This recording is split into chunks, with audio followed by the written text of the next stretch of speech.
Alright guys, welcome back to the channel. Behind me is a 1998 Mitsubishi Eclipse GSX. I know what a surprise, it's not the Galant, which is probably a good thing because sometimes the Galant gets a little old. But wanted to give you guys kind of an update on what else is going on within the Happy Hour garage. We're currently at the secret shed. Every bay at the speed shed is currently being occupied by two cars that are torn apart, so we are here tonight.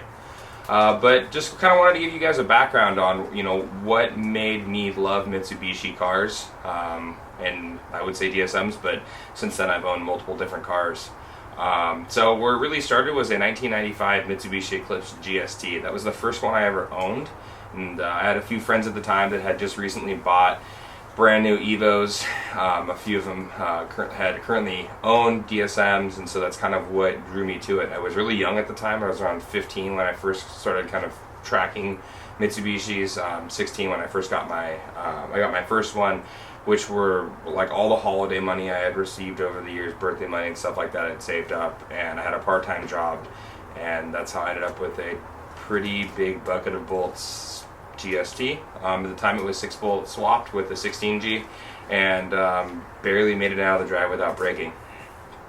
But from there, I ended up buying a 1998 GSX, and the way that I actually got this car was one day I was just kind of out driving my GST and stopped at a park to play some basketball with a couple friends, and this red GSX drove by, and you know, I introduced myself to him, and over the course of time we realized that we had a lot of mutual friends and even family friends.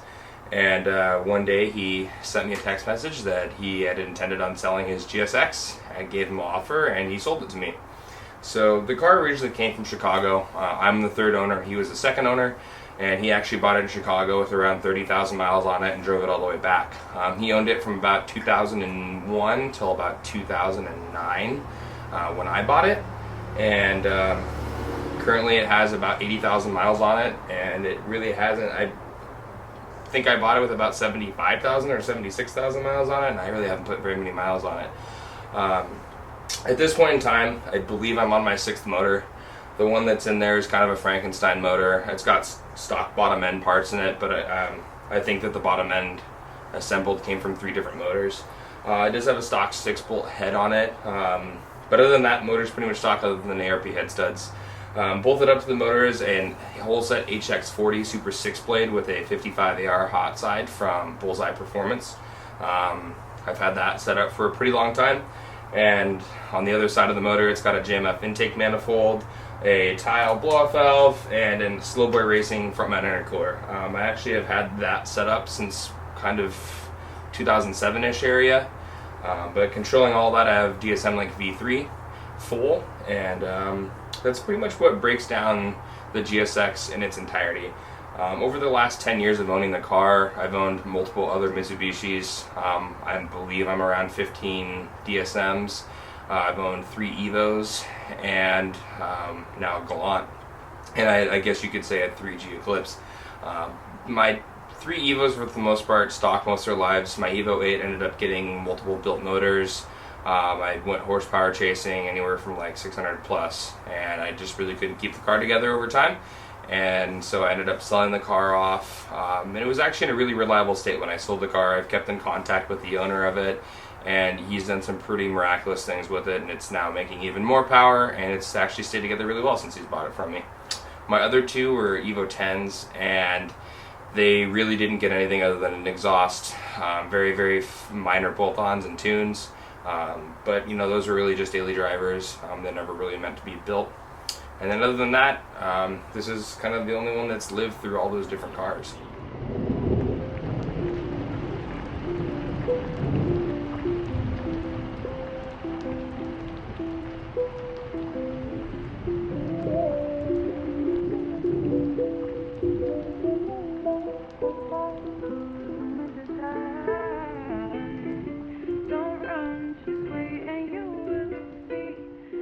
I do have the CTSV, the Galant, and then a few other small projects on the side I've owned, but for the most part this has been my most long-standing project. I think going forward, I'd like to cam this motor.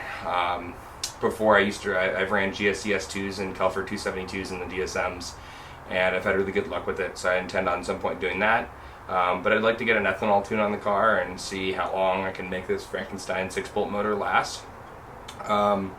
But other than that, that's pretty much the rundown on the car. Like I said, it's been kind of a long project. I have zero intentions on getting rid of it in the future, and I've owned it for pretty much as long as I've been able to drive almost. So we just wanted to give you guys kind of the lowdown on this car. You guys have given us a lot of feedback on this on our Instagram page, and it's we're starting to have some of the pictures kind of float around, so we appreciate all the support, and we'll definitely give you guys some content here.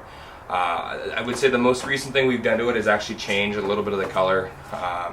I over time, when I put this car together, a lot of the parts I reused from my GST, like I told you guys, that's almost 10 years ago now, and a lot of the parts are outdated. I didn't like the colors and they weren't really meshing, so in the process of kind of moving things over to a purple based color combo.